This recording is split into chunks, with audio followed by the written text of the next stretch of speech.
Hello there my dear friends, and welcome back to another Star Wars video. So this year marks two major Star Wars anniversaries, 8 years since The Last Jedi, and the bigger one, 10 years since The Force Awakens. And in light of this, Mark Hamill is once again talking about his experience with Star Wars. He's once again talking about the controversial creative direction for Luke, but this time he's doing it with a fun bit of dry humour. In a new interview with CBS Mornings, Hamill reflected on Luke's death in episode 8, and following Rian Johnson's recent comments about themes in both The Last Jedi and Knives Out, Mark says he finds it funny that people miss the irony that Luke died of a, quote, overdose of the Force. He says, "I think I'm done. I think I've had my time, especially in the middle one. The only time I was part of the narrative was in episode 8, and they wrapped up my story. They killed me off. I think it's funny people miss the irony that Luke dies of an overdose of the Force." And then he goes on to say,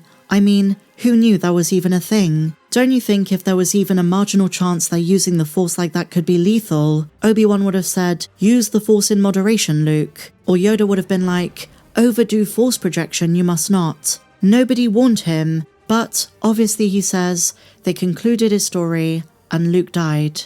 Now look, Mark Hamill's complicated and sometimes conflicting views about episode 8 are well known. He's often gone back and forth between the Jake Skywalker narrative and then praising Rian Johnson and saying, "I now see the vision." But when it comes to Luke's death, I think it still bothers him to some extent, because Luke dies in the movie that Mark Hamill disagreed with the most, episode 8. And his latest comments, even though he is being very tongue-in-cheek, have sparked a bit of an uproar. There are two conflicting sides, as is usually the case with Star Wars discourse, but especially with The Last Jedi. So on the one hand, you have Last Jedi defenders, and they're not happy with the way Mark worded this, because they say, well, he didn't die from overusing the Force. He chose his moment to die, to save the Resistance, facing off against Kylo Ren and choosing to let go. And then on the other hand, you have those who say the entire death was absolutely ridiculous, it was stupid, and it was pointless. And I think both sides kind of have a point, but they're missing the nuance,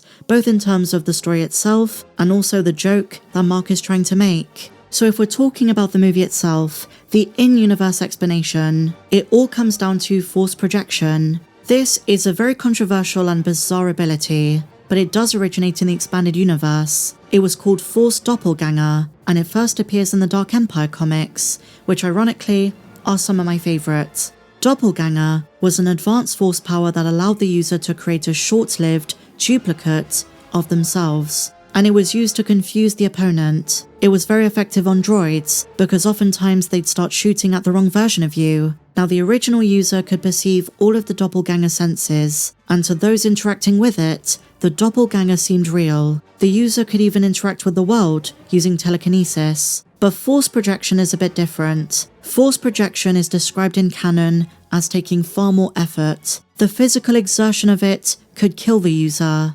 And in the newer canon, Luke learnt it from the sacred Jedi texts. Now I don't know how much Rian Johnson consulted with Kathleen Kennedy and Pablo Hidalgo when it comes to Luke's death, but the decision to kill him off in this way pissed off a lot of fans.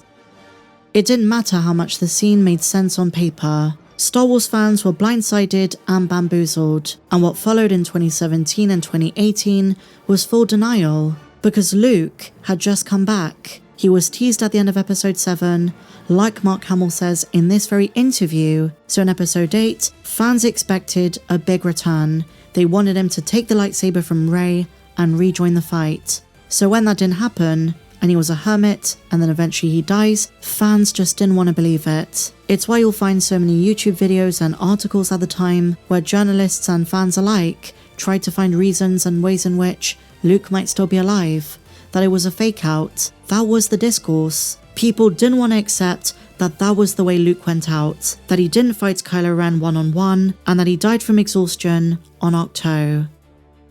Now look, I don't like the way it was done, but if we're to come to terms with Luke's death, you have to look at things symbolically. Earlier in the film, there was some build-up to that moment. When Luke says to Rey, "You thought what?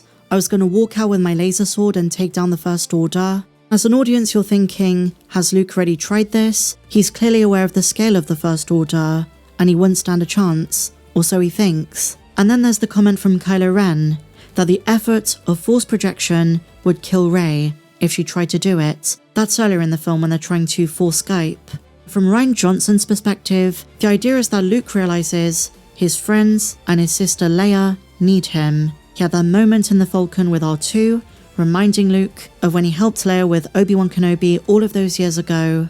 And so when Luke decides to help, it's after his final lesson from Yoda, the person who originally told him wars do not make one great, and that a Jedi uses the Force for knowledge and defense, never for attack. And so, in Luke's final act, he realized he couldn't face off against Kylo or the First Order in person, so he force projects across the galaxy to Crate to buy the Resistance more time, and to inform Kylo that Luke will not be the last Jedi. And then he chooses to let go. That is the meaning of Luke's death. You might hate it, you might love it, but that is the nuance I think a lot of people miss. Now look, did I like the way Luke was treated in the sequels? Absolutely not. But at some point, I guess you don't have to make peace with it, but you have to move on, and you have to focus on the Star Wars that you do enjoy. That's what I try to do. But I've watched the movie so many times trying to see the perspective of Last Jedi defenders. But for those saying, Mark is wrong, and that he didn't die force projection, it was all a choice, that's not really true. I think he knew the sacrifice that force projection would take, but force projection was very much part of that death. It was a tiring, exhausting process. And then, yes, he chose to let go. But Mark is being very jovial in the way he's talking about this, and at the heart of the point he's trying to make is that the new Star Wars canon, the new lore, changes how we see the older content, retrospectively, notably the original trilogy, because this force power didn't exist back then. And it's very par for the course for both canon and Legends comics to introduce crazy, wild force powers, wild and wacky Jedi and Sith abilities. In retrospect, I'm just surprised they actually included this in Episode 8. And just to show you how crazy the ripple effect is of force projection being reintroduced into Star Wars canon, Lucasfilm has spent 12 tie-in comics and books trying to make sense of this force ability. It's not as problematic as something like The World Between Worlds, but it is an aspect of the newer canon which they've brought back that does open a whole can of worms in terms of what Jedi could have done in previous battles. It's kind of similar to the problem Force Heal introduced. We've had this in Mando, The Rise of Skywalker. Once you establish that fatal wounds can be healed instantly by a Jedi, we look back and say, well, why couldn't Obi-Wan heal Qui-Gon? Why couldn't Anakin save Shmi or Padme? And it just changes the way we see past events. As Mark Hamill says, why didn't Obi-Wan teach him this? Or why didn't he warn him of the limitations of the Force? I guess Rian Johnson has a bit of an out, because force projection was an ancient Jedi ability that A, was almost impossible to master, and B, was lost with time. Luke learnt it from the sacred Jedi texts. But these are still questions we should be asking as a fandom. But those are Mark Hamill's new comments. He alludes to the Luke Skywalker door now being shut. If you're thinking about, is he going to appear in the Rey movie, or if they ever make the hunt for Ben Solo, but Mark is telling us no. But share your thoughts in the comments down below, my dear friends, and may the Force be with you, always.